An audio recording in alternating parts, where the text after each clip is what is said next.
మాట ఏంటి పిల్ల, ఏంటి సంగతి?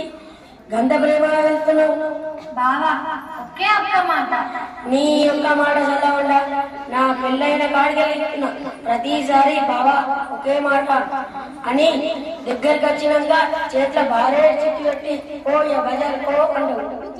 అబ్బా నా బావ బంగారం, చెప్పకుండానే అన్ని అర్థం చేసుకుంటాడు. పో బావా పో, మార్కెట్ కి పోయి ఈ సరుకులను తీసుకురాపో. ఇగో ఈ బట్ట సంచి తీసుకోపో. ఈ బట్ట సంచి తీసుకొని బజార్లో పోతే బజార్ నైతేనే పోతుంది. పోయి ఇంట్లో పోయి ప్రభాస్ ఉన్న ప్లాస్టిక్ కవర్ పట్టుకురాపో. ఓ బావా, ప్లాస్టిక్ ఎక్కువ వాడడం వల్ల